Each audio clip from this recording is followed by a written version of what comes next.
أعوذ بالله من الشيطان الرجيم بسم الله الرحمن الرحيم أرأيت الذي يكذب بالدين فذلك الذي يدع اليتيم ولا يحض على طعام المسكين فويل للمصلين الذين هم عن صلاتهم ساهون الذين هم يراءون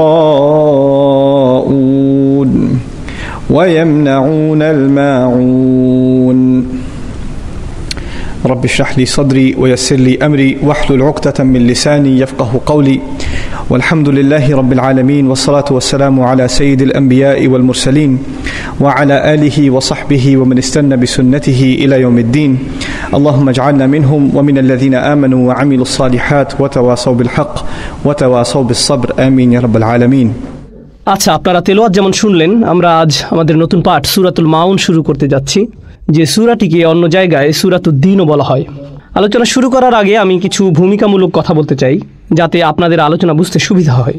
একেবারে শুরুতে স্মরণ করুন, আগের সূরাটি আমরা খুবই শক্তিশালী ব্যাখ্যা শেষ করেছিলাম, যেখানে কুরাইশদের উপর পুরোপুরিভাবে একটি দাবি পেশ করা হয়।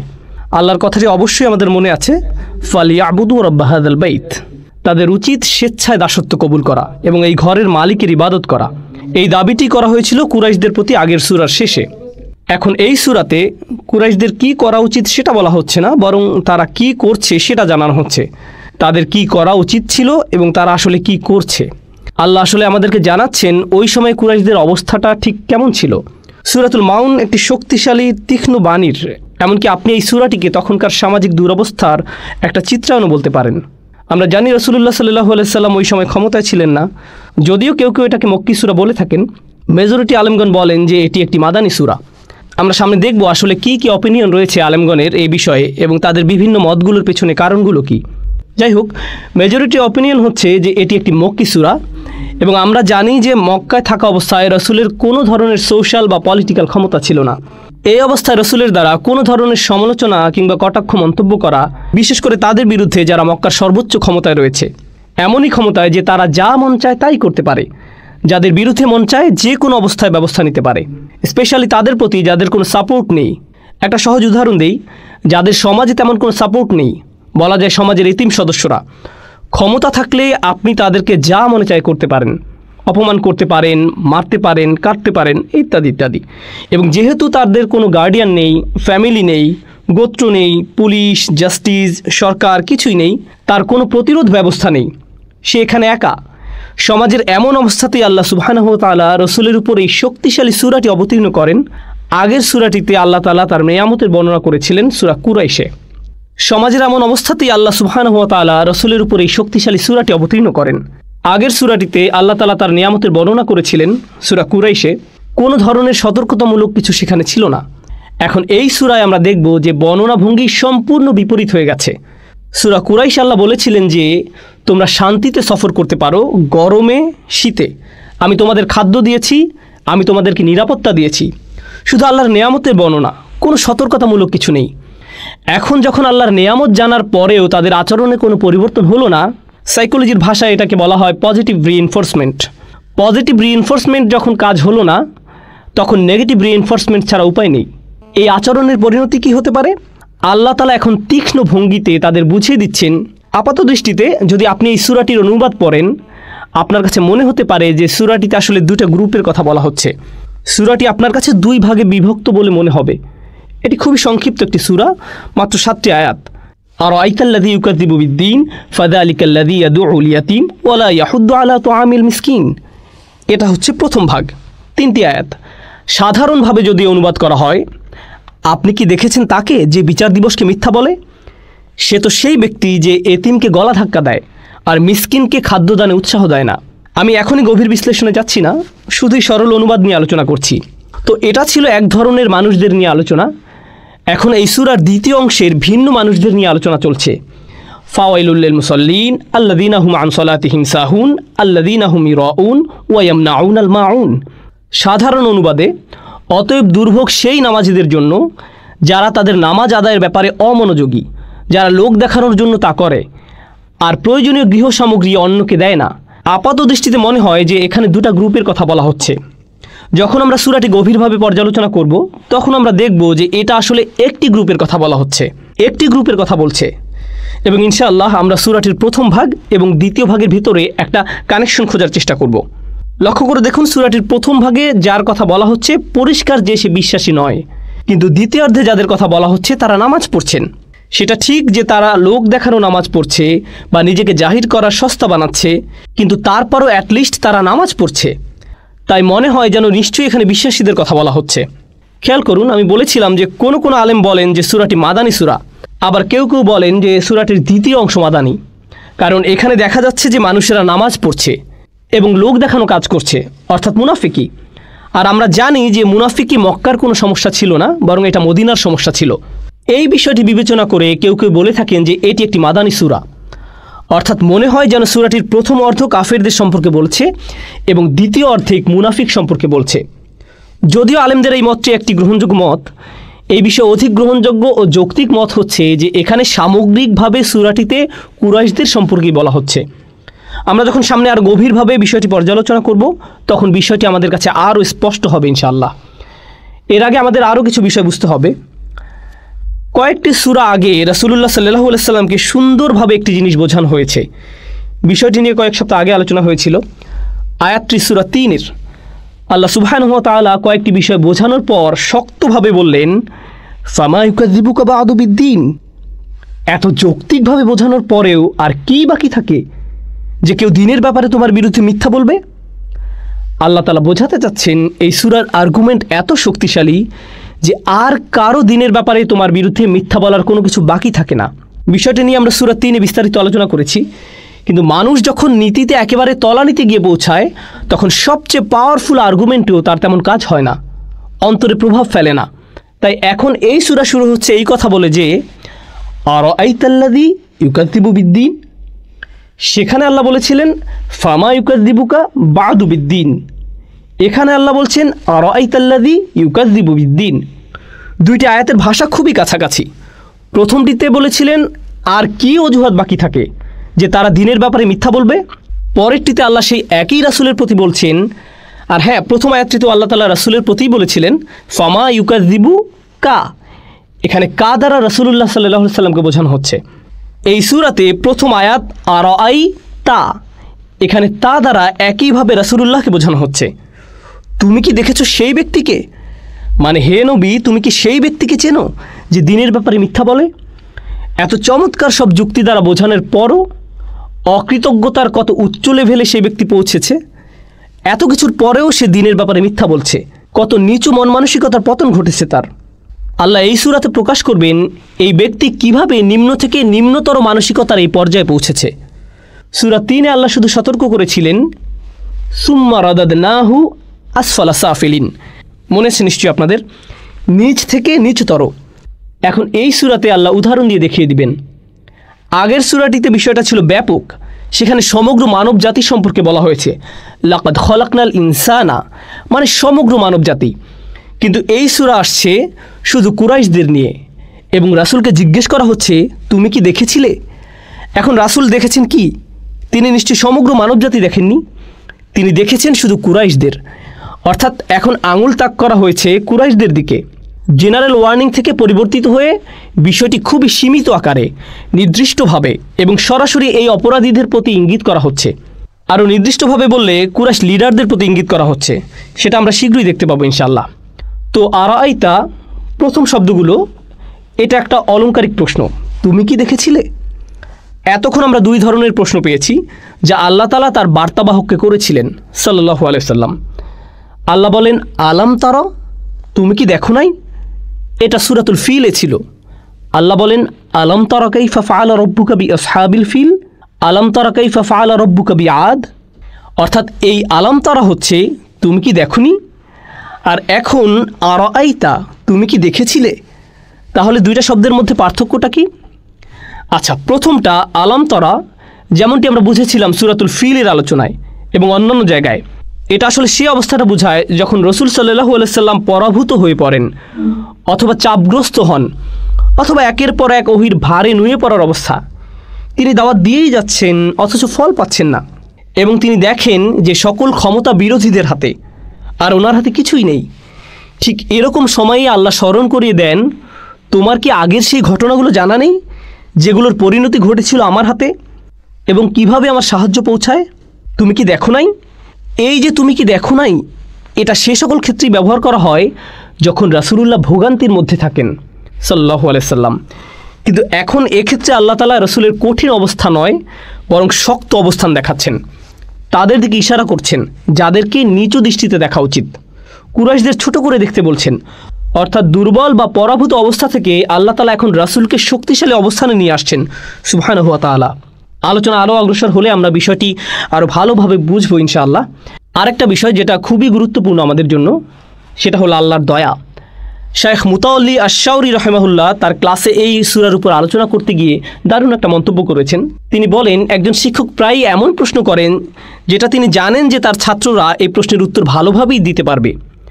এর মাধ্যমে শিক্ষকের উদ্দেশ্য থাকে যাতে করে প্রশ্নটির দ্বারা ক্লাস সরব হয়, ছাত্ররা মজা পেয়ে জেগে ওঠে। গণিতের শিক্ষক হঠাৎই জিজ্ঞেস করে বসে 2 + 2 = কত?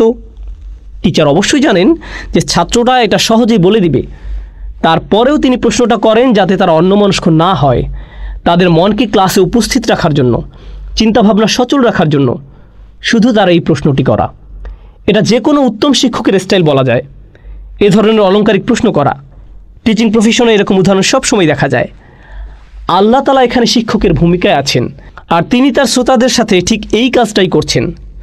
শ্রোতার মধ্যে রাসূল সাল্লাল্লাহু আলাইহি সাল্লাম নিজেই একজন। আর আশ-শাওকানি রাহিমাহুল্লাহর মত অনুযায়ী কুল্লু যী আকলিন, প্রত্যেক মানুষ যার বিবেক আছে সকলের প্রতি আল্লাহ এই প্রশ্ন করছেন, তোমরা কি দেখোনি? পর্যবেক্ষণের জন্য আল্লাহ সকলকে বলছেন যে শিক্ষা আল্লাহ দিচ্ছেন, নিজেদেরকে সেটার মধ্যে রেখে চিন্তা করার আদেশ এখানে করা হচ্ছে। কারণ আমরা এই আয়াতের শিক্ষা শুধুমাত্র পড়ার মধ্যে অর্জন করতে পারবো না। দুনিয়া সম্পর্কে চিন্তা সাথে আল্লাহ আমাদের যেটা বোঝাতে যাচ্ছেন সেটা পর্যবেক্ষণের মাধ্যমেই আমরা এই আয়াতের শিক্ষা লাভ করতে পারি। আল্লাহ আমাদের চিন্তা করতে বলছেন, মুক্ত মন নিয়ে আশেপাশের বাস্তবতা পর্যালোচনার জন্য বলছেন। তো কোন বিষয়ে আল্লাহ তাআলা আমাদের পর্যবেক্ষণের জন্য বলছেন? আর আইতা শব্দটার পর সূরাটিতে যে শব্দটা আসছে সেটা হচ্ছে আল্লাযী, মানে যার দ্বারা করা হয়েছে। এই আল্লাযী শব্দটা ক্লাসিক্যাল তাফসিরে 2 ভাবে অর্থ করা হয়েছে। এটা খাস, মুখতাস, মানে নির্দিষ্টভাবে শুধু একজন কাফিরকে বোঝানো, নির্দিষ্ট একজন অবিশ্বাসীর প্রতি ইঙ্গিত করা হচ্ছে। যেমন আস ইবনে ওয়াইল, ওয়ালিদ ইবনে মুগীরা, আখনাস ইবনে শুরাইক কিংবা আবু জাহল, অথবা সবার পরিচিত আবু লাহাব। সামনে যেহেতু আবু লাহাবের নামে একটা পূর্ণাঙ্গ সূরা আসছে, তাকে ধরে নেওয়া যৌক্তিক। আবার সে ছিল ট্রেজারার, এটাও একটা কারণ হতে পারে। কাবা ঘরে যত দান সদকা আসতো সেগুলোর বন্টনের দায়িত্ব ছিল তার উপর। অর্থাৎ এতিম অসহায়দের প্রতি অবিচার করতে পারে এমন ব্যক্তিদের মধ্যে সে অন্যতম। মূলত সূরাটিতে যে বিষয়ে আলোকপাত করা হচ্ছে, তাহলে 1 নম্বর মত দ্বারা স্পেসিফিকভাবে শুধুমাত্র একজনের প্রতি ইঙ্গিত করা হচ্ছে এমনটা বোঝাচ্ছে। 2 নম্বর মত হচ্ছে আল্লাযী দ্বারা এমন যে কোনো ব্যক্তি বোঝায় যার উপর সূরাটির বিবরণ খাটে, সার্বজনীন, মানে নির্দিষ্ট করা নয়। আল্লাহ এখানে কারো প্রতি ইঙ্গিত করছেন না। আল্লাহ বলেননি আর আইতা ওয়ালিদ, তুমি কি দেখেছো ওয়ালিদকে? আর আইতা আখনাস ইবনে শুরাইক, আল্লাহ এভাবে বলেননি। তাহলে যখন তিনি তাদের নাম উচ্চারণ করেননি, তারা এই আয়াতের ভিতরে পড়তে পারে, তবে এটা শুধু তাদের মধ্যে সীমিত থাকছে না, এটা হচ্ছে মূল কথা। তাদেরকে বোঝানো হচ্ছে, তবে সীমাবদ্ধ থাকছে না। তবে এখানে মজার বিষয় হচ্ছে যে অন্যায়কারী, যার মধ্যে অন্যায়ের অনুভূতি বর্তমান, তাকে যদি আপনি বলেন তুমি কি সে ব্যক্তিকে চেনো যে দিনের ব্যাপারে মিথ্যা বলে? মনে করুন আপনাদের কারোর মধ্যে অন্যায়ের ফিলিংস রয়েছে। যেমন ধরুন আপনি কথায় কথায় সন্তানের উপর রেগে যান, এই ভুলের অনুভূতি আপনার মধ্যে আছে।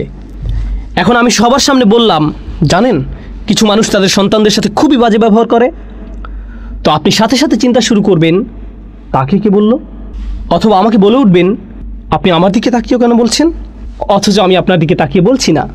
তারপরেও আপনার মনে হবে আমি আপনার দিকে তাকিয়ে বলছি। কেন?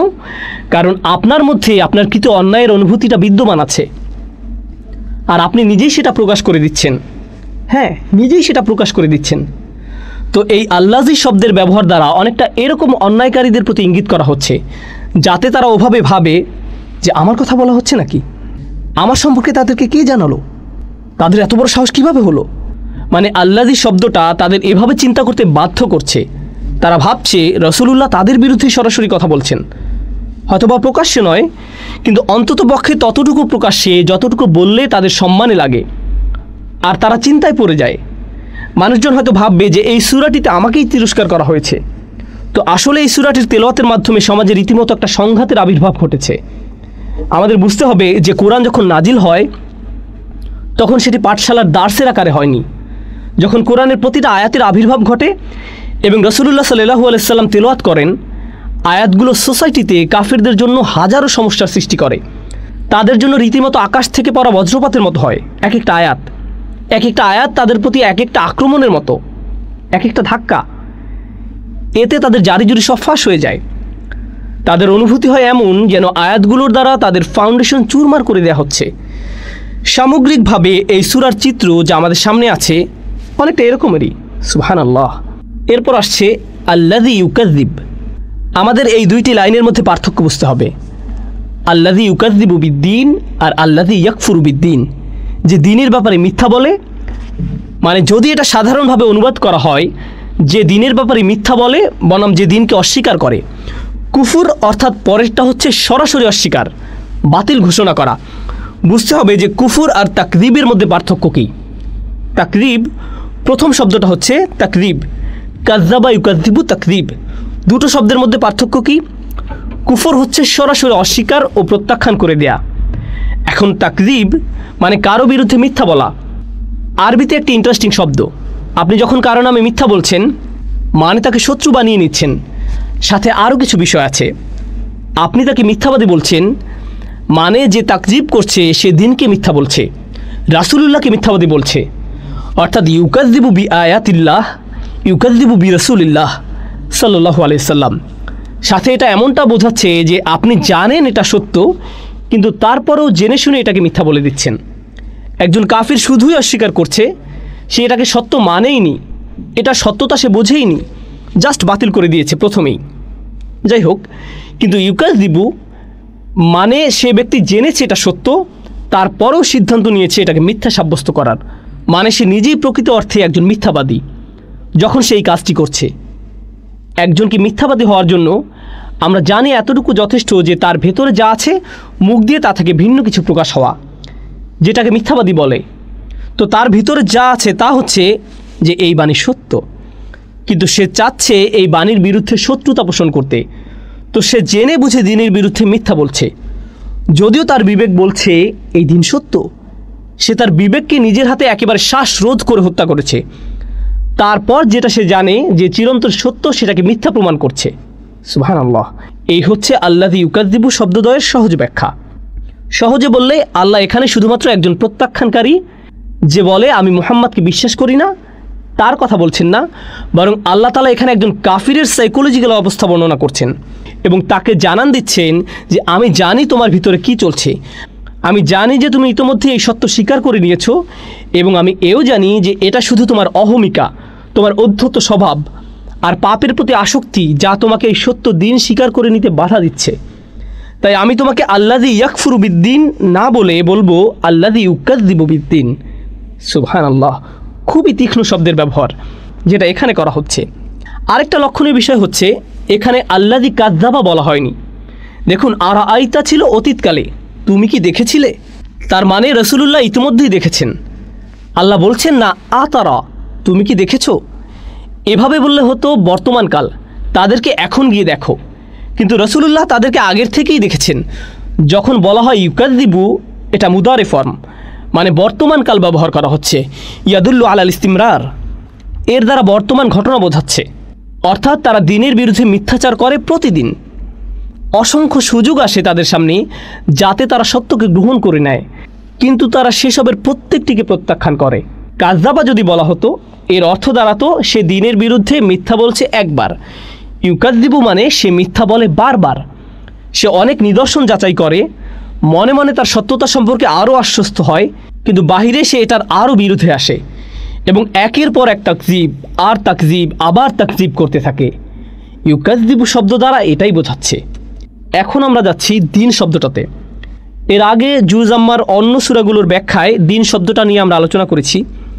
আমি এখন এটা নিয়ে বিস্তারিত আলোচনায় যাচ্ছি না। প্রথমে আমি এই শব্দটির গুরুত্ব সম্পর্কে বলছি, কারণ শব্দটি একটু পর আবার আসছে ইনশাআল্লাহ, যখন আমরা ইযা জাআ নাসরুল্লাহি ওয়াল ফাতহ আরাআইতান নাস ইয়াদখুলুনা ফি দীনিল্লাহ। দীনিল্লাহ, দিন সামনে আবার আসবে, এটি সামনে আবার আসছে। সাধারণভাবে, যদিও এটা লম্বা আলোচনা, এই শব্দটার দুইভাবে দেখা হয়। একটা হচ্ছে পারিভাষিকভাবে, আরেকটি আপনি এটাকে দেখতে পারেন সাহিত্যিকভাবে। পারিভাষিকভাবে যেটাকে আরবিতে আল ইস্তিলাহ বলা হয়। কোনো ভাষায় একটা শব্দের প্রচলন বিভিন্নভাবে হয়ে থাকে। এখন আপনি যদি শব্দটি নিয়ে শুধুমাত্র একটি নির্দিষ্ট ক্ষেত্রে ব্যবহার শুরু করে দেন, দিন শব্দটিতে আসার আগে আমি একটা সহজ উদাহরণ দিয়ে বিষয়টি বোঝাই। যেমন ধরুন জার্নাল শব্দটি। এখানে সবাই জানেন জার্নাল শব্দ দ্বারা কী বোঝানো হয়, কিন্তু আপনি যদি কোনো পত্রিকার একজন সম্পাদক হন অথবা আপনি কোনো প্রকাশনীর সাথে জড়িত হন, আপনি যখন জার্নাল শব্দটা শুনবেন, সাথে সাথে আপনার মনে নির্দিষ্ট ধারণার অবতারণা হবে। এখন আপনি আর কারো ব্যক্তিগত জার্নাল, যেখানে কিছু কথাবার্তা ইত্যাদি থাকে, এমন কিছু চিন্তা করবেন না। এখন আপনি ছাপার সাথে জড়িত জার্নাল অথবা একাডেমিক জার্নাল এর ব্যাপারে চিন্তা করবেন। একইভাবে আপনি যদি কোনো অ্যাকাউন্টেন্টের সাথে কথা বলেন, তার কাছে জার্নাল বলতে অ্যাকাউন্টিংয়ের সাথে জড়িত জার্নালের কথা মনে হবে, যেখানে রেকর্ড সংরক্ষণ করা হয়, ডেবিট ক্রেডিট ইত্যাদি আলোচনা থাকে। অর্থাৎ শব্দটা ব্যাপক, কিন্তু এটা যখন নির্দিষ্ট কোনো ফিল্ডের মানুষের সাথে নির্দিষ্ট বিষয়ে আলোচনা হচ্ছে, অর্থটাও তখন নির্দিষ্ট হয়ে যাচ্ছে। একই বিষয়টি আমরা লক্ষ্য করতে পারি সাইট শব্দটার ক্ষেত্রে। আপনি যদি কনস্ট্রাকশনের কাজ করে এমন কারোর সাথে আড্ডা দেন আর বলেন আমি একটি সাইটে কাজ করি, তাহলে দেখবেন সে ভাববে আপনি একটি কনস্ট্রাকশন সাইটে কাজ করেন। এখন একই কথাটা যদি আপনি কোনো ওয়েব ডেভেলপার অথবা প্রোগ্রামারের সাথে বলেন, সে ভাববে আপনি সম্ভবত কোনো ওয়েবসাইটের কথা বলছেন। অর্থাৎ বিষয়টি পরিষ্কার যে নির্দিষ্ট প্রেক্ষাপটের ক্ষেত্রে একটি শব্দ নির্দিষ্ট অর্থ বহন করে। আরবি ভাষায় কিছু শব্দের ক্ষেত্রেও বিষয়টি একইভাবে কাজ করে। ইসলামের আবির্ভাবের পরে সেগুলো কিছু নির্দিষ্ট অর্থ প্রকাশের জন্য ব্যবহৃত হয়। যেমন সালাত শব্দটা আরবদের কাছে আগে থেকেই ছিল, এটা নির্দিষ্ট অর্থও ছিল, কিন্তু যখন ইসলাম চলে আসলো, এই শব্দটা আর যে কোনো ইবাদতের জন্য ব্যবহার হতো না। তাহলে কিসের জন্য ব্যবহার হতো? সেই নির্দিষ্ট পবিত্র ইবাদতের জন্য, যা দিনে অন্ততপক্ষে 5 বার সম্পন্ন হয়। হ্যাঁ, এই শব্দ দ্বারা শুধু এটাই বোঝানো হতো, নির্দিষ্ট এই ইবাদত। ইসলামের আগমনের পর সালাত শব্দ দ্বারা শুধুমাত্র ঝুঁকে সেজদা বা সকলে মিলে হাত উপরে তুলে ভিন্ন কোনো প্রার্থনা কিংবা মোমবাতি জ্বালানো ইত্যাদি কিছুই বোঝানো হতো না। পুরোপুরি পরিবর্তন এবং নির্দিষ্ট হয়ে গেল। একইভাবে আমাদের এই দিন শব্দটার ব্যাপারেও বলা যায়, আরবে এটার সাধারণ অর্থ প্রচলিত ছিল, কিন্তু ইসলামের আগমনের পরে এর দ্বারা শুধুমাত্র ইসলামই বোঝানো হলো। যখন আপনি বলেন আর দিন, তার দ্বারা সেই দিনের বিরুদ্ধে মিথ্যা বলে। ইসলামের আগমনের পর এখানে দিন দ্বারা নির্দিষ্টভাবে ইসলামকেই বোঝানো হচ্ছে। এজন্য কিছু কিছু আলেমরা এই মন্তব্য করেছেন যে এই আয়াত দ্বারা তুমি কি দেখেছো সেই ব্যক্তিকে যে ইসলামের বিরুদ্ধে মিথ্যা বলে, এমন বোঝানো হচ্ছে, দিন ইসলামকে বোঝানো হচ্ছে। কিন্তু অন্যরা বলছেন যে না, যেহেতু এটা মাদানী সূরা এবং ইসলাম শব্দটি এখনও এত পরিচিতি পায়নি, দিন শব্দ দ্বারা আল্লাহ এখানে ইসলামকে বোঝাচ্ছেন না, বরং এর দ্বারা সাধারণ অর্থটিই বোঝাচ্ছে। অর্থাৎ দ্বিতীয় মতের আলেমগণ দিন শব্দের শাব্দিক অর্থটাই এখানে ধরেছেন। আর বর্তমানে 2টি মতামতই গ্রহণ করা হয়। এই আয়াতে ব্যবহৃত ভাষা এতটাই ব্যাপক যে 2টি মন্তব্যই গ্রহণযোগ্য। আচ্ছা, তাহলে প্রথম অপিনিয়নটি ছিল যে তুমি কি সেই ব্যক্তিকে দেখেছো যে দিন ইসলামের বিরুদ্ধে মিথ্যা বলে, মানে মিথ্যা বলে রাসূলের বিরুদ্ধে, কোরআনের বিরুদ্ধে, ইসলামের বিরুদ্ধে, লা ইলাহা ইল্লাল্লাহু মুহাম্মাদুর রাসূলুল্লাহ সাল্লাল্লাহু আলাইহি সাল্লাম এই ধারণার বিরুদ্ধে। কিন্তু এখানে দিন শব্দে রয়েছে ভিন্ন আরেক অর্থ, যেটা এসেছে দানা ইয়া দিনু থেকে। শাব্দিকভাবে এটার অর্থ দাঁড়ায় ধার দেয়া, যা অবশ্যই হিবা থেকে ভিন্ন। আরবিতে হিবা শব্দের অর্থ হচ্ছে উপহার দেয়া। দাইন আর হিবা এই 2 শব্দের মধ্যে পার্থক্য হচ্ছে, হিবা দেওয়ার পর কেউ এটা ফেরত পাওয়ার আশা করে না, কিন্তু দাইন দেওয়ার পর অবশ্যই সেটা ফেরত আশা করে। এবং এটা আরবদের কাছে এতই বিরক্তিকর ছিল যে কেউ যদি উপহার দিয়ে সেটা ফেরত আশা করে, তাহলে তারা বলতো এটা অনেকটা এমন যেন সে তার বমি ফেরত চাচ্ছে। এটাকে এতই নিচু কাজ মনে করতো তারা, উপহার দিয়ে এভাবে ফেরত নেওয়াটা। কিন্তু দাইনের ব্যাপারটা হলো সেটা থেকে আলাদা। আমি যদি দাইন অর্থাৎ ধার দিয়ে থাকি, তাহলে অবশ্যই এটা নির্দিষ্ট সময়ে আমাকে ফেরত দিতে হবে। পরিশোধ করার এই সিস্টেম, শোধ করে দেওয়ার এই ধারণাটা, এটা আরবরা শুধু ধারের ক্ষেত্রেই নয়, বরং সকল ক্ষেত্রেই ব্যবহার করত। যেমন আরবদের এই প্রবাদ কামা তাদিনু তুদানু, অর্থাৎ মানুষদের সাথে তুমি যেভাবে আচরণ করবে তোমার সাথে সেভাবেই আচরণ করা হবে, তুমি যেভাবে লেনদেন করবে তোমার সাথে ওভাবেই করা হবে। দিন্নাহুম কামা দানু, আমরা তাদের সাথে সেভাবে করেছি তারা আমাদের সাথে যেভাবে করেছে। কারো প্রতিদান ঠিক সেভাবে দেয়া, ঠিক যেভাবে তারা প্রথমে আচরণ করেছিল। এভাবে যদি হিসাব করা হয় দিন বলতে তাহলে প্রতিদান বোঝায়। এবং প্রতিদানের দিক থেকে বিবেচনা করলে আমাদের আগে বুঝতে হবে নবুয়তের একেবারে শুরুতে যে বিষয়ে রাসূলুল্লাহ সাল্লাল্লাহু আলাইহি সাল্লাম কথা বলা শুরু করেছিলেন, যেটা থেকে মূলত বিতর্কের শুরু হয়। আপনাদের মনে আছে হয়তো রাসূলুল্লাহ পাহাড়ের উপর উঠলেন এবং মানুষদের কিছু বলা শুরু করলেন। প্রথম যে কনসেপ্টের দিকে তিনি মানুষদের মনোযোগ আকর্ষণ করতে চাইলেন, তাওহীদের ভিত্তি হলো মূলত তিনটি ধারণা। এক, আল্লাহর একাত্মবাদ, আল্লাহ তাআলা একক সত্তা এই ধারণা। দুই, মুহাম্মদ যে আল্লাহর রাসূল অর্থাৎ রিসালাতের ধারণা। তিন, পরকাল। এখন মক্কার মানুষদের জন্য যেটা বড় সমস্যা, সবচাইতে বড় বাধা ছিল, সেটা হচ্ছে এই পরকাল। আপনি মৃত্যুর পর ঠিক সেভাবে জেগে উঠবেন যেভাবে ঘুম থেকে সকালবেলা জেগে ওঠেন। এটা তাদের কাছে কোনোভাবেই গ্রহণযোগ্য ছিল না। আর দাইন বা দিনের এই ধারণা অন্য সব জায়গা থেকে সবচেয়ে বেশি যেখানে কার্যকর হয়, সেটা হলো আপনার প্রত্যেক ভালো কাজ আর প্রত্যেক খারাপ কাজের হিসাব, সেটা হচ্ছে এই পরকালে। এই জন্য আশ-শাওকানি এবং অন্যান্য আলেমগণ এই বিষয়ে মন্তব্য করেছেন, দিন শব্দটি এই আয়াতে পরকালের হিসাব নিকাশ ও পুরস্কারের দিকে ইঙ্গিত করে ব্যবহার হয়েছে। অর্থাৎ তুমি কি দেখেছো সেই ব্যক্তিকে যে পরকালীন প্রতিদান দিবসের এই কনসেপ্ট, তার কাজকর্মের পুঙ্খানুপুঙ্খানু বিচার হবে যেখানে, সেই পরবর্তী জীবনের বিরুদ্ধে মিথ্যা বলেছে? তারা এটা মেনে নিতে পারছিল না। বিষয়টা ভালোভাবে বুঝতে চেষ্টা করুন। আমি আগেও বলেছি সূরাটি কুরাইশদের দুর্নীতির জারিজুরি ফাঁস করে দেয়। আমরা দুর্নীতির একেবারে রুট লেভেল সম্পর্কে এখান থেকে জানতে পারবো। আসলে আপনি সৃষ্টিকর্তায় বিশ্বাস রাখতে পারেন, ধর্মে বিশ্বাস রাখতে পারেন, কিন্তু যদি আপনার সেই বিশ্বাস দুর্বল হয়, এক্ষেত্রে যে পরকালের জবাবদিহিতা সম্পর্কে আপনার গুরুত্ব নেই, তাহলে আপনার দ্বারা অন্যায় জুলুম হবেই। যদি আপনি ধার্মিকও হন, এমনকি নামাজও পড়েন। এবং আমি একথা কেন বলছি যে যদি আপনি নামাজও পড়েন, কারণ আল্লাহ এই সূরাতে তাদের কথাই বলছেন যারা নামাজ পড়তো অথচ তারপরেও সাথে জঘন্য অপরাধে লিপ্ত থাকতো, আজে বাজে কাজকর্ম করত। কেন? কারণ পরকালে বিশ্বাসের ধারণা তাদের মধ্যে ছিল না। আপনারা হয়তো জানেন যে কোনো মানুষের জন্য যে বিষয়টি সবার আগে অপরাধ কর্ম থেকে দূরে থাকতে সাহায্য করবে, সেটা হচ্ছে কাজের পরিণতির ভয়। একটি লাল বাতি সিগন্যাল, সাথে উপরে ক্যামেরা ফিট করা আছে, এমন হলে তাকওয়া অন্তরে অটোমেটিক সেট হয়ে যাবে, স্বাভাবিক। এইভাবে যে কাউকে থামিয়ে দেওয়া যাবে, কারণ এভাবে পরিণতি ভয়ঙ্কর হতে পারে। আমাকে জরিমানা করা হতে পারে, কিংবা আমি আমার লাইসেন্স হারাতে পারি। পুলিশ অফিসার তো আমার পাশেই দাঁড়িয়ে আছে। আবার মাঝে মাঝে আমরা গায়েবের উপরও বিশ্বাস রাখি। আরে পুলিশ অফিসার তো আশেপাশেই কোথাও থাকতে পারে, যদি চলে আসে। আল্লাযীনা ইউমিনুনা বিল গায়ব, ঠিক না? অর্থাৎ বিষয়টি হচ্ছে, যদি আপনার অন্তরে এই ধারণা দৃঢ় থাকে যে অপরাধের দরুন আপনাকে পরিণতি ভোগ করতে হবে কিংবা কাজের প্রতিদান দেওয়া হবে আপনাকে, তাহলে আপনি অপরাধ থেকে দূরে থাকবেন, অথবা আপনি পুনরায় আবার চিন্তা করবেন।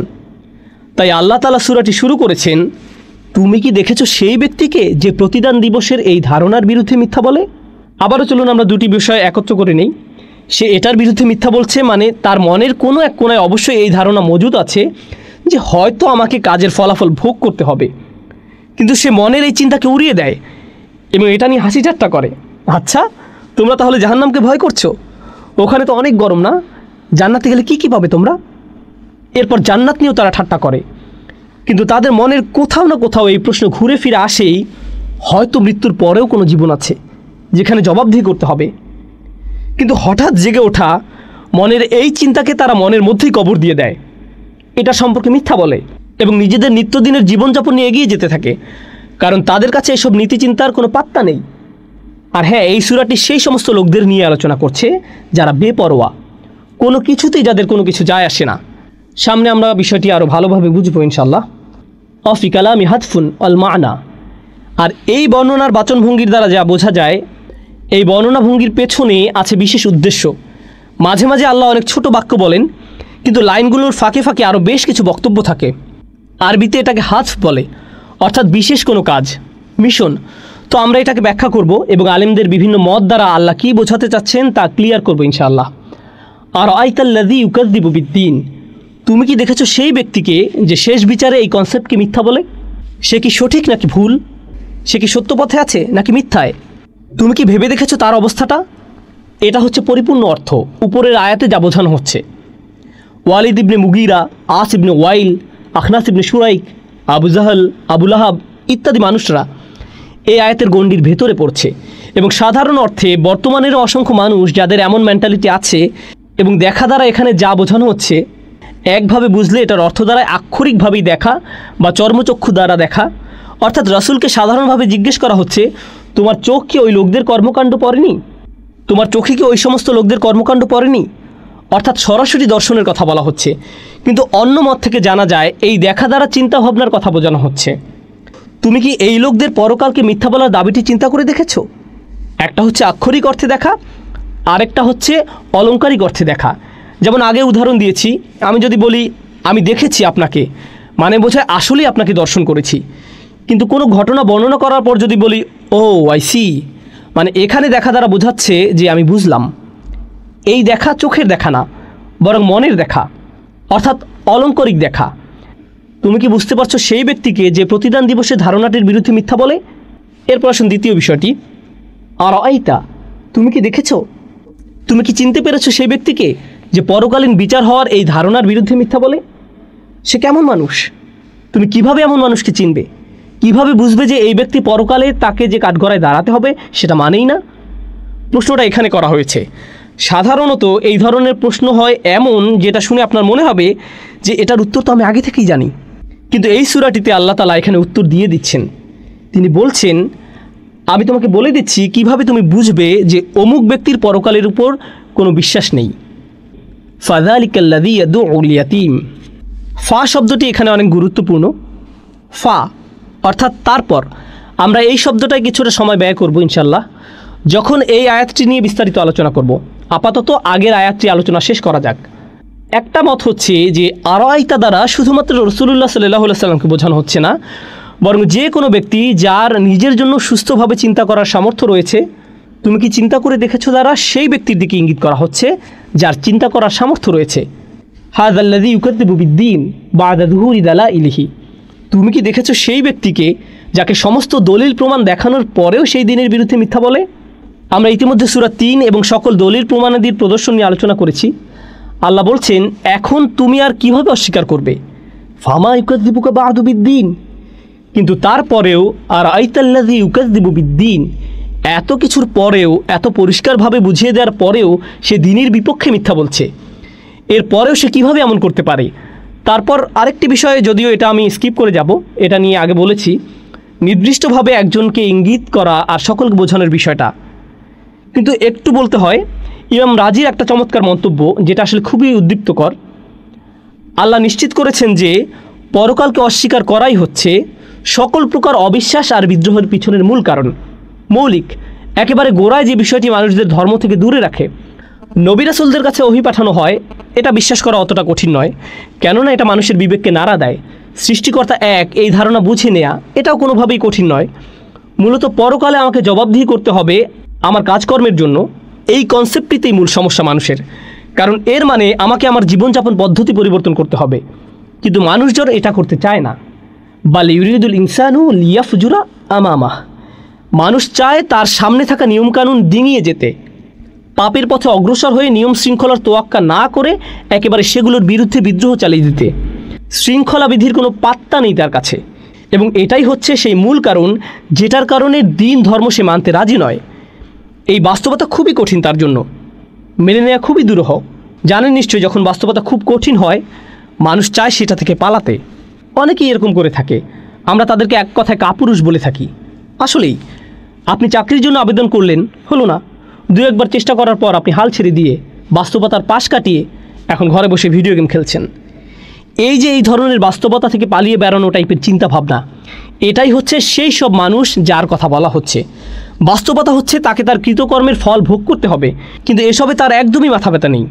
সে শুধু পাশ কাটিয়ে পালিয়ে বেড়াচ্ছে, নিজের মন মতো দুনিয়া বানিয়ে নিয়েছে যেখানে কোনো জটিলতা নেই, দিন রাত ফুর্তি করে বেড়াচ্ছে, আগামী দিনের জন্য কোনো চিন্তা নেই। আপনারা অবশ্যই এই ধরনের কিছু কথাবার্তা শুনে থাকবেন। আজকের জন্য বাঁচো, জীবন খুবই ছোট, যা করার করে নাও, জীবন তো একটাই। হ্যাঁ, সেটা ঠিক যে দুনিয়ার জীবন একটাই, কিন্তু এ ধরনের দৃষ্টিভঙ্গির মানুষ যারা জীবনের একমাত্র উদ্দেশ্য বানিয়ে নেয় আনন্দ ফুর্তি, তারাই হচ্ছে ওই শ্রেণীর যারা পরকালের প্রতিদান দিবসের অস্তিত্বকে অস্বীকার করে। চলুন এখন আমরা সূরাটির পরবর্তী ধাপে অগ্রসর হই ইনশাআল্লাহ তাআলা।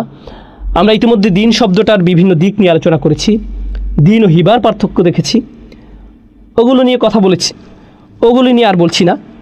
ফাযালিকাল্লাযী ইয়াদউল ইয়াতীম। এখন পরের আয়াতটিতে চলে যাচ্ছি। আল ইজাজু বিল হাযফ।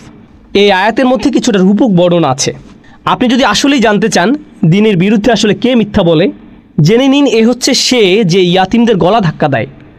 ফা অক্ষরটি এখানে এটাকে বোঝানোর জন্যই ব্যবহৃত হয়েছে। এই ফা হচ্ছে এখানে প্রমাণ যে পরকালে বিশ্বাস করে না, সে তো সেই যে ইয়াতিমের সাথে খারাপ আচরণ করে। এতিমরা হচ্ছে সে সকল মানুষদের প্রতিনিধি যাদের সমাজে কোনো সাপোর্ট নেই, যাদের সামাজিক কোনো সমর্থন একেবারেই নেই। আর হ্যাঁ, এতিম বলতে নির্দিষ্টভাবে তাদেরকেই বোঝায় যারা তাদের বাবা মাকে হারিয়েছে খুবই অল্প বয়সে। অর্থাৎ আরবিতে ইয়াতিম বলতে তাদেরকে বোঝায় না যারা তাদের গার্ডিয়ানদের কিছুটা বয়স হবার পর হারিয়েছে, বরং এর দ্বারা তাদের বোঝায় যারা ছোট থাকতেই বাবা মা হারিয়েছে। এখন কেউ তার বাবা মাকে হারানোর পর, যদিও সেটা তরুণ বয়সেও হয়, তার অনুভূতি কেমন হয়? সে সমাজে নিজেকে একাকী ভাবা শুরু করে, মানসিকভাবে বিপর্যস্ত হয়ে পড়ে, পায়ের নিচের মাটি সরে গেছে এমন একটা অনুভূতি তাকে গ্রাস করে। এই পরিস্থিতি খুবই কষ্টের যদি সে একজন প্রাপ্তবয়স্ক হয় তারপরও। তাহলে একটা শিশুর জন্য এই পরিস্থিতি কতটা দুঃখের হতে পারে ভাবতে পারেন? লক্ষ্য করুন, আমরা একটু প্রাপ্তবয়স্ক হয়ে গেলে বাবা মাদের খুব একটা স্মরণ করি না, কিন্তু একটা বাচ্চার ক্ষেত্রে একটু শুধু চিন্তা করে দেখুন, সেই দিনে কতবার আব্বা আম্মাকে ডাক দেয়, আম্মু, আব্বু, আম্মা, বাবা। সে সারাদিন ডাকতেই থাকে। একই ঘরে থাকার পরেও সে যদি তার মাকে 2 মিনিটের জন্য না দেখতে পায়, ডাক দিয়ে ওঠে, মা তুমি কোথায়, তুমি কোথায়? প্রতিটি শিশুর ক্ষেত্রে এমন হয়। তাদের প্রয়োজন, তাদের আশ্রয়, তাদের দুনিয়াটাই এই বয়সে তাদের আম্মা কিংবা তাদের আব্বা। এখন যখন এই আম্মা আব্বা তাদের থেকে বিচ্ছিন্ন হয়ে যায়, ইয়াতিম, চিন্তা করতে পারেন কতটা অসহায় তখন এই শিশু, আর কতটা কষ্টের তখন তার জীবন।